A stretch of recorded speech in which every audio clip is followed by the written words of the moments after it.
What were the defining moments in your career in a plane? Are there any stories or experiences that really stick out to you as the ones that make you proud to have had the career that you've had? Yeah, mate, huge. The backdrop to how I'm going to frame this answer, if you don't mind, and especially here on the Modern Mind, and we talk about stuff along that track, is that I failed early. And I mean that in a positive way, because I've talked a lot about how competitive it was, how cutthroat it was. So failure was a really big thing. Like, you didn't want to go anywhere near it. And I have happened to fail a flight on every course I did.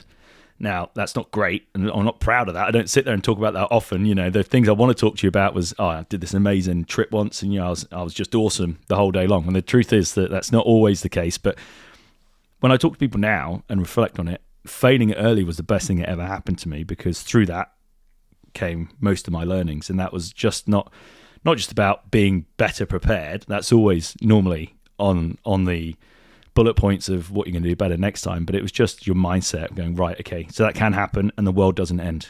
You will still go to bed and get up the next morning and life moves on, but the next day you are stronger from it. And I think, failure is your friend. Constant failure is not your friend. And we talk about consistency in a high performance environment, so you don't want to consistently fail, because that's also not good. But to be a consistent high performer, you have to have tasted failure. And there's some, and I say I was very lucky because I experienced it early. So I knew how to conduct myself going forward, and I knew how to approach it better. I knew how to be more resilient. I knew how to communicate better. I knew how to understand or compartmentalize failure as it was happening and drop it. Because when you're flying a fighter aircraft, you're up there for between 1.5 and 9-10 hours, depending on the mission.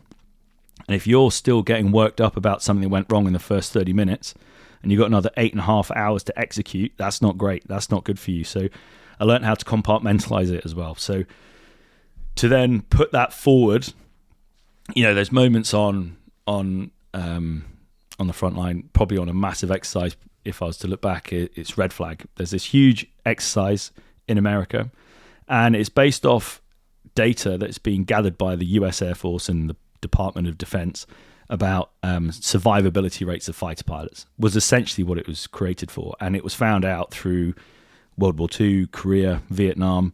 Most fighter pilots that were being shot down on their first 10 combat missions. So they created this exercise. It's based in Vegas, which is amazing.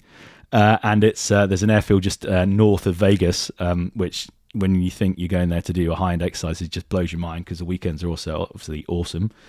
But it's designed to expose you to your first 10 missions and more. I think you end up doing about 15. And it's day and night, and you get put in this high-pressure cooker of high performance. And it's just the UK military normally, the US Air Force, the US Navy, the Australians come, the Canadians come, that kind of community turn up. And it is high-end stuff. It's the top guys from their squadrons normally, and you fight in a 3-week war, day and night. There used to almost be like these fake newspapers, but you're running in this false scenario, which almost becomes pseudo-real, because you start believing in, because every time you come back from a mission, depending on how it goes, they shape the different battlefield. The battlefield is in the desert in North Nevada, and they have got squadrons of high-end fighter jets, so F-16s, F-15s, which were their frontline airplanes. They are trained in adversaries' tactics, so Russian or Chinese tactics, or whoever you think you might be a bit tricky in the future, and you fight them for 3 weeks. It's high-end. And so when I look back on a highlight, that has to be one of the highlights. Deploying to Nevada, just as I say, awesome base to be a part of. You were taxiing out. There was like 160 fighter jets taxiing out really at some points, or 160 pilots, as you say, so an 80 to 120 fighter jets taxiing out. They're all launching off, especially at night. You just see streaks of fire disappearing up into the sky, and it just goes into the black. And then all of a sudden you're up there with them, and the comm is insane. You can imagine all those people on the radio shooting. Not real missiles, by the way. We've got systems that would tell you where you shot, and the GPS would track where it would go. So we could then sit down in this massive Odeon-style theatre and play back the whole mission. You could see who was shot down, who would have survived, who made it, what went wrong, how could you do it differently next time. So that was a huge highlight for me, because I felt at that point, having grown up, obviously you hear this about this exercise as a kid as well, if you're into the military flying like I was, and to be there leading these missions on some of the evenings and being just a part of high-end worldwide fighter pilot operations. So that was probably one of my biggest highlights as a frontline operator.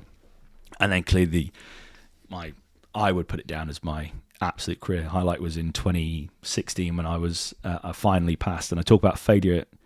I'll add failure to this moment when I finally is a big word here, was successful in my application and selection to join the Red Arrows, which is the UK's display team. And I talk about failure there because it took me 3 application processes. The first one being I just turned up, I got selected to go to their training camp, and I just wasn't good enough, both through my flying, through how I was as a person to be around. I was nervous, I was quiet, I was talking in questions, that kind of thing. I was probably just pissing everyone off, really.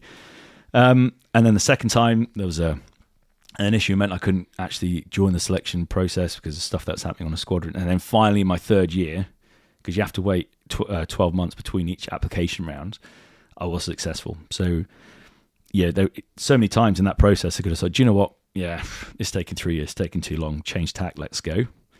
But I didn't, because it was what I dreamed of. So it's holding true to what you want to go for. And finally, through having been through the process twice and failing, I was able to learn from that